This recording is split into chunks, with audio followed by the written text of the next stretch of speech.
Welcome to the Longview MPO public meeting. Tonight we're going to talk about a few things that we're seeking public comments and for the public to review our documents. So tonight we're going to talk about the 2023 to 2026 Transportation Improvement Program. We're doing a revision to that. We're also going to discuss what's going to be in our 2025 to 2028 Transportation Improvement Program, as well as the Longview MPO's Metropolitan Planning Area boundary expansion, incorporating the new urban area that was done by the census. So a Transportation Improvement Program, or the acronym we use is called a TIP, is a list of local projects to be funded within the Longview MPO area during the next 4 years. This includes bicycle, sidewalks, highway projects, any mobility type of infrastructure improvements, as well as transit numbers. We also include that into our improvement program. This document is fiscally constrained, which means that in realistic terms of the amount of funding available during the time of when we create this document. And there's three major core components of funding. It's the federal government, both federal highway as well as federal transit, the state, which is in this form is the TxDOT, Texas Department of Transportation, as well as local governments. So any match that is required put forth by each entity that is also represented in this document. So the first document that we're looking for review and comment, we're revising the 2023-2026. So it was originally adopted in April and in 2022. And since then, we've received, when we're doing estimates for that document, we actually received more funding for transit and fixed route and paratransit, specifically in the annual planning, operating, capital expenses, and ADA. So as on the screen, you can see the new numbers in green for each of the fiscal years that we received additional funding for. And so we now have revised this document to reflect the changes in numbers for each fiscal year to be more consistent and transparent with the public and knowing how much funds are being used at the transit agency. Additionally, we will update the financial tables to reflect said changes. Next, I'm going to go over the 2025 to 2028 TIP. Like I stated before, this document talks about mobility projects, bike and pedestrian projects. Additionally, I did not say, but I'm saying now, there's also group projects. So these are seal coats, as well as some sidewalk improvements, safety enhancements, lighting, landscaping, of that nature. That's what we consider to be a group project. So what is regionally significant within our area has to be included in our transportation improvement program. So here's a map for 2025-2028 projects. As you can see, we have a lot of mobility projects as well as group projects that are occurring in the next 4 years for this document. Now I'm going to go into individually talk about each of the mobility or highway projects that are going to be more notable in our area during this time frame. So some of these projects you probably have seen before because our TIP actually overlap each other, and so we do that intentionally. So once one gets adopted, it supersedes the other one, and we typically update this, when we're going into the next fiscal year. So this will be for fiscal year 25, and so it will supersede all the old 2023 to 2026 or our current TIP. So in Gladewater, we've got 4 projects, 2 of which are happening in 25, and which you'll see a couple are happening later on. We've got 271 getting widened from 2 to 4 lanes. Then we have Loop 485, the south side of 80. That portion is going to be including into widened from 2 to 4 lanes and adding that center turn lane. Additionally, Sabine River's bridge replacement along I-20 is going to occur. Both east and westbound are going to occur in fiscal year 25. George Ritchie, this project has been on the books for quite some time, and phases are going to kick off in 2025. Both phases are from on George Ritchie from Pine Tree Road to Gilmer Road, using street references, and then from White Oak Road to Pine Tree Road. They're going to be widened from 2 to 4 lanes and have some transportation alternative type of sidewalks or shared use paths along this thoroughfare to be included in this project. Also in 2025, the improved left exit interchange for where State Highway 31 and I-20 meet. They will be kicking off one of a very huge, costly project for our area that will be kicking off in 2025, and so we'll see some improvements and lots of construction during that time. As noted before, here are the other 2 projects that are happening in Gladewater area for 2020. They're going to happen in 2026.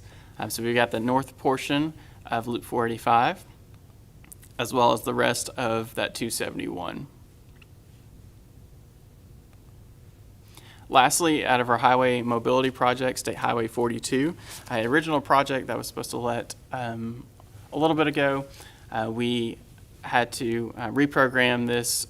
We had some issues with some infrastructure needs, and so we've actually reprogrammed this for 2027, and so we're very glad to see this project kick off. Lastly, in our document, or close to last, I'm going to talk about transit after this. We have our group project listing. So like I said before, seal coats, lighting, bridge maintenance, sidewalks, medians, overlays, anything that keeps maintain the roadways or improve the area, but not as such like a widening project.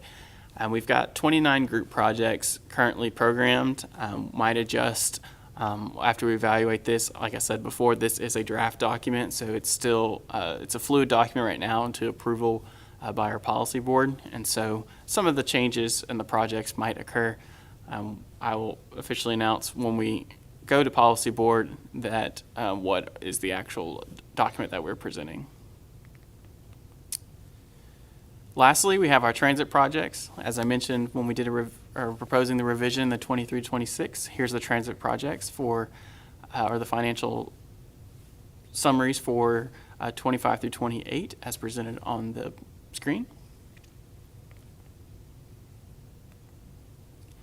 Another item that we're seeking public review and comment is our boundary change.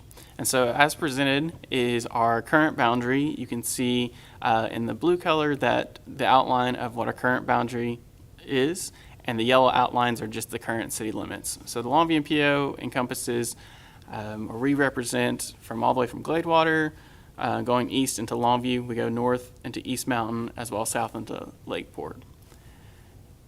Each time they do the census, they come out with a new, what we call an urban area. And so the 2020 urban area is shown on the screen. And what the MPO is required to do anytime the urban area changes, at minimum, we have to encompass that new urban area. So the census defines this in green, the urban area. So now you see that our boundary doesn't include Hallsville as well as a portion to Rusk County. It's our job now to take that data, incorporate it into our boundary, and assess the area to see what other changes are occurring that we need to forecast out to see what exactly is the population going to change in the next 10 years.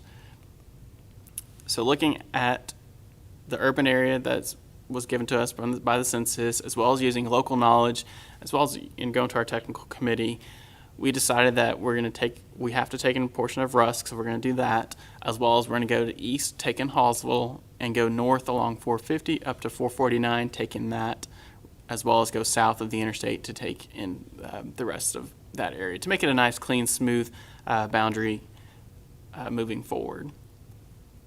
So as you can see, we increased our boundary square miles about 50 or so miles, give or take.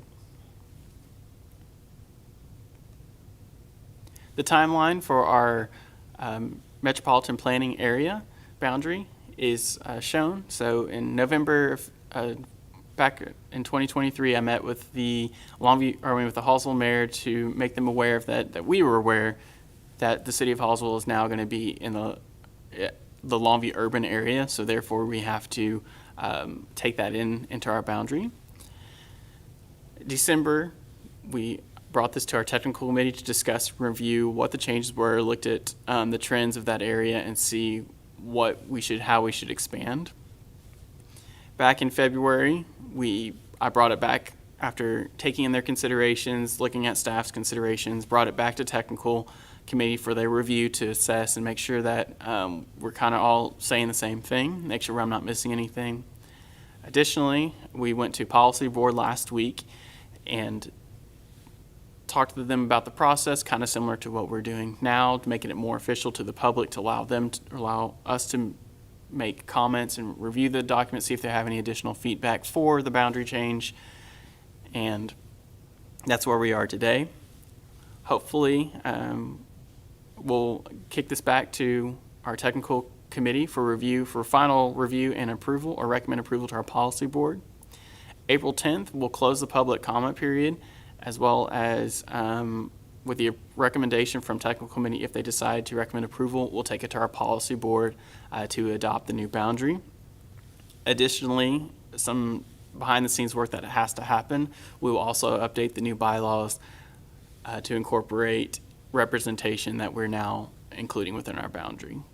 Lastly, the governor will receive a copy of the new boundary, therefore hoping that the governor at the time will recommend approval to accept the new boundary, and will incorporate it officially after that gets signed. So we had 3 items that we're looking for comments on. We've got 3 ways for you to provide comment. You can mail your comment to Longview MPO. Our PO box is 1952, Longview, Texas 75606. You can also email us. We're mpo@longviewtexas.gov. Or you're welcome to call us at 903-237-1062. If you need Spanish translation, we do have someone in our office to help provide that. You can call them at 903-237-1300. I'll leave this here so people can take pictures of it, as well as to make them aware of how to contact our office. We're running this public comment review period from March 6th, so this meeting is what we're kicking it off. We're going to April 10th.